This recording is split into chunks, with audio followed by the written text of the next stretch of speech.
एक लाचार इंसान में दया होती है। तर्क वितर्क छोड़ो और मदद करो, ये मेरा आदेश है। घने जंगल के बीच टूटी हुई झोपड़ी के अंदर से एक डरावनी चीख गूंज उठी। अरे बाप रे, ये क्या हो गया? गौरी बचाओ, ये तो डायन है। डर के मारे कांपता हुआ अर्जुन, संतोष ग्राम का एक सीधा साधा किसान, पीछे हट गया। उसके सामने एक रहस्यमयी स्त्री खड़ी थी। बिखरे बाल, चमकती आंखें और एक अजीब सी शक्ति उसके चारों ओर घूम रही थी। अर्जुन हकलाते हुए बोला, वायु शक्ति, मैंने तुम्हारी बात क्यों नहीं मानी? तभी वो स्त्री शांत आवाज में बोली, डरो मत, अगर मैं तुम्हें मारना चाहती तो पिंजरा खुलते ही तुम्हारा अंत कर देती। अर्जुन ने हिम्मत जुटाई, तो तुम क्या चाहती हो? क्या तुम सच में डायन हो? वो हल्का सा मुस्कुराई, हाँ मैं वही हूँ। उसकी आंखों में दर्द साफ झलक रहा था। मुझे उस दुष्ट तांत्रिक काल भैरव ने अपनी दासी बनाने के लिए कैद किया था। उसने मेरी सारी जादुई शक्तियाँ अपनी काली साधना के लिए छीन ली। अर्जुन चौंक गया। तो तुम हमारी मदद क्यों करना चाहती हो? निशा ने गहरी सांस ली, क्योंकि तुमने मुझे आज़ाद किया है और मैं तुम्हें उस बुराई को ख़त्म करने में मदद करना चाहती हूँ जिसने हम सबको गुलाम बनाया है। अर्जुन ने अपनी लाठी कसकर पकड़ी और बोला, हम एक जादुई घोड़े को बचाने जा रहे हैं, क्या तुम जानती हो उसके बारे में? निशा की आंखें चमक उठीं। हाँ, उसका नाम देवाश्व है, स्वर्ग लोक का रक्षक। काल भैरव ने उसे पत्थर बनाकर एक पुराने कुएं में फेंक दिया और उसकी आत्मा अपनी गुफा में कैद कर रखी है। वायु शक्ति, जो अर्जुन का अदृश्य रक्षक था, गंभीर स्वर में बोला, आज काली अमावस्या है। आज रात अगर उसने उसकी शक्तियां सोख लीं तो फिर उसे कोई नहीं रोक पाएगा। अर्जुन के चेहरे पर दृढ़ता आ गई। तो हमें अभी निकलना होगा।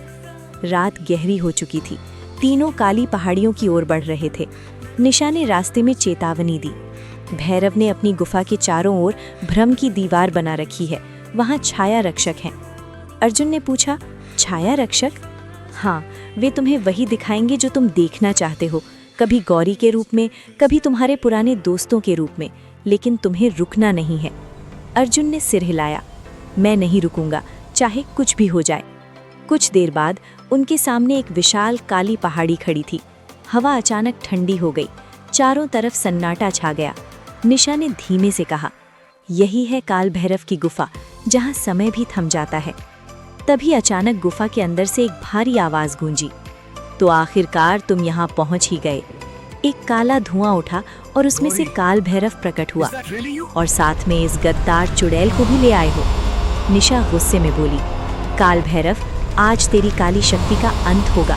वो जोर से हंसा, तू मेरी कैद से भागकर मुझे चुनौती देती है? जिस आग ने तुझे शक्ति दी वही आज तुझे भस्म करेगी। अर्जुन आगे बढ़ा, काल भैरव, अब तेरे अत्याचार का अंत होगा।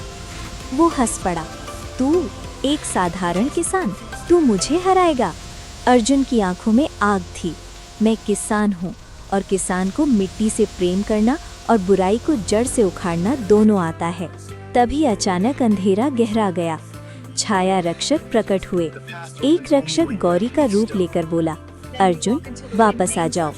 अर्जुन की आंखें भर आईं, लेकिन उसने आंखें बंद की और आगे बढ़ता रहा। ये भ्रम है, मुझे नहीं रुकना। तभी वायु शक्ति प्रकट हुआ।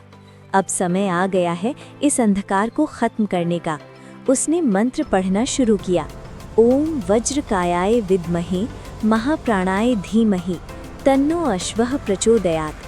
अचानक तेज रोशनी फैल गई, गुफा कांपने लगी। काल भैरव चीख उठा, ये क्या हो रहा है? मेरी शक्तियाँ काम क्यों नहीं कर रही? वायु शक्ति गर्जा, अधर्म का अंत निश्चित है। एक भयंकर प्रहार हुआ और काल भैरव धूल में मिल गया।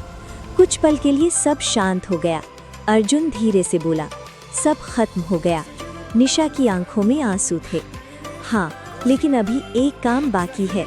वे गुफा के अंदर गए। वहाँ एक पत्थर का घोड़ा खड़ा था। अचानक वो चमकने लगा और जीवित हो गया। मैं हूँ देवाश्व, तुमने मुझे मुक्त किया। देवाश्व बोला, अर्जुन, तुमने सिर्फ मुझे नहीं बल्कि पूरे संसार को बचाया है। अर्जुन मुस्कुराया, मैं तो बस अपने गांव की शांति चाहता था। देवाश्व ने आशीर्वाद दिया, तुम्हारी यही सादगी तुम्हारी सबसे बड़ी ताकत है। संतोष ग्राम अब हमेशा सुरक्षित रहेगा। निशा की शक्तियाँ वापस आ गईं और वायु शक्ति अर्जुन के पास खड़ा हो गया। अब मैं हमेशा तुम्हारे साथ रहूंगा, एक मित्र बनकर। तो दोस्तों, कैसी लगी ये पूरी कहानी?